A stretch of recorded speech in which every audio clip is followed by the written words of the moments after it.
Coucou! Alors aujourd'hui je vous présente la recette du fromage de cajou.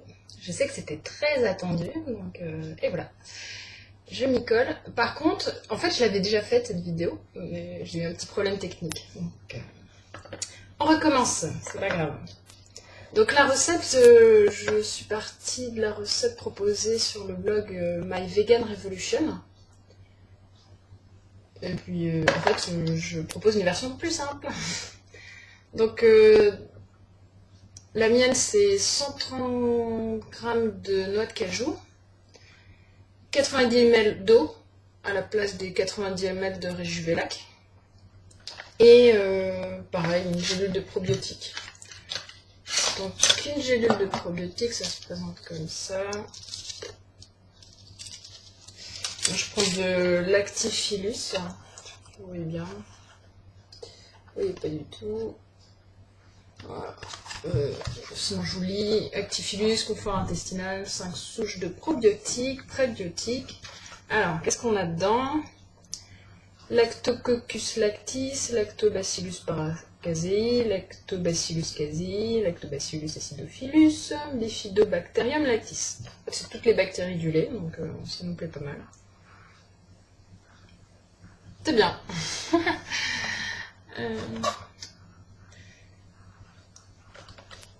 Voilà. Donc je vais préparer ça. Par contre, j'aurai quelques éléments à vous apporter. C'est par rapport à je trouve quand on fait du fromage ou bien même des cosmétiques maison. Il y a quelques règles d'hygiène auxquelles il faut faire attention pour éviter d'avoir une mauvaise surprise. Alors en général, sur les sites, on va porter beaucoup d'importance sur le matériel, le désinfecter, mettre de l'alcool, le passer à l'eau chaude. Mais je trouve qu'on oublie un peu certains aspects. Genre, la première source de contamination, souvent, c'est nous. Donc, je vais vous conseiller 3 choses. 1, d'oublier les bijoux et de vous attacher les cheveux. Les bijoux sont des nids à bactéries, c'est assez impressionnant. Donc, enlevez les bagues, enlevez les boucles d'oreilles. Attachez-vous bien les cheveux pour éviter que ça tombe dans ce que vous êtes en train de préparer. Ensuite, bien se laver les mains. Alors, ça paraît élémentaire, mais pas forcément un désinfectant. Enfin, moi, je trouve que c'est pas forcément utile, mais par contre, y passez pas une minute, quoi. Passez le bon moment qu'il faut pour bien vous laver les mains. Vous frottez le creux de la main, entre les doigts, les ongles. On fait ça, on prend son temps. Et la 3e chose, on se tait.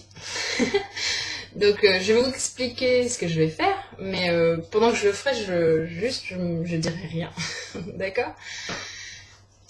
Souvent on oublie, on a tendance à trop parler.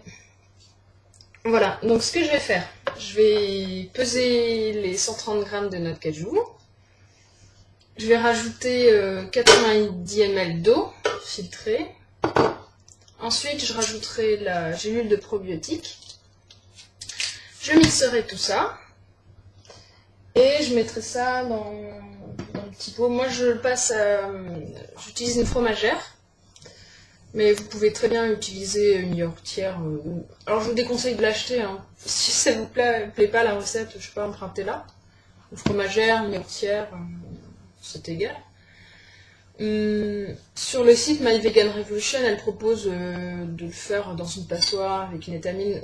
Je vous mettrai de toute manière le lien du blog en dessous de la vidéo, donc si vous n'avez pas l'équipement, il y a moyen aussi de le préparer.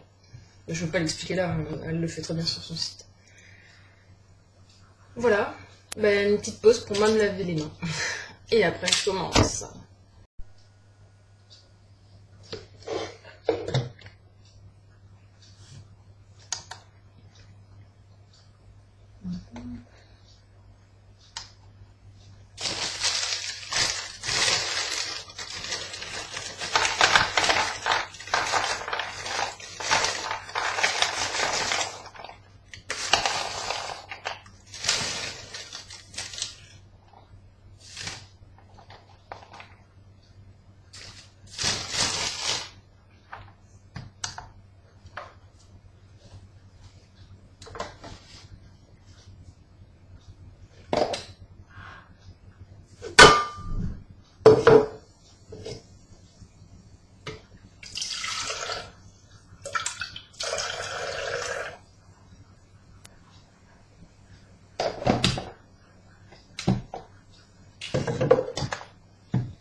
Mon fromage est prêt. Vous avez vu, c'était super rapide.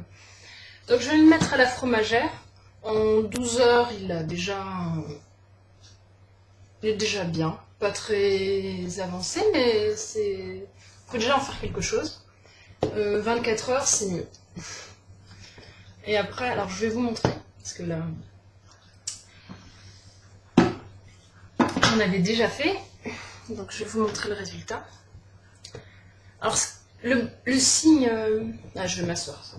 Ce sera plus simple. Alors, on sait qu'on a bien réussi parce que quand on ouvre, ça sent le yaourt. Il y a une légère acidité, c'est ce qu'on veut. On en a déjà mangé, mais voilà, ça donne une espèce de pâte comme du chèvre. Je vais vous montrer avec une cuillère. Ouh! Non, c'est bon, c'est tombé dedans. Je suis super nulle pour montrer les trucs de près. Je sais pas si on voit bien. Une espèce de pâte. Ça n'a pas la texture du chèvre non plus, mais c'est une texture agréable. Un goût intéressant. Alors, vous pouvez le manger nature, mais vous pouvez aussi l'assaisonner. Ah, je craque. C'était bon, moi. Donc l'assaisonner avec de l'ail, sel, poivre, fonction des goûts. Sur le blog My Vegan Revolution, elle propose différentes recettes. Donc, si vous n'avez pas d'idée, si spontanément vous ne savez pas comment le mélanger, voilà, il y a le blog. Vous pouvez, je sais que des fois je mets juste un peu de sel et de poivre et une gousse d'ail. Elle propose de le rouler dans du paprika. Moi j'avoue que je vous ai dit, je devrais appeler cette chaîne Phineas Vegan parce que je trouve ça trop compliqué. Je préfère mettre de l'ail dedans. Bon, mais j'espère que ça va vous plaire comme recette. Moi j'adore. Et finalement, rapport qualité-prix, enfin, au niveau du prix de revient, je vous ferai un petit calcul, mais c'est pas. Ça vaut le coup. Hein. C'est pas plus cher qu'un fromage classique. Voilà. La fameuse recette du fromage de cajou. J'espère que ça vous a plu. Si vous avez aimé cette vidéo, cliquez sur j'aime, laissez-moi un petit commentaire et partagez cette vidéo. Merci, à bientôt!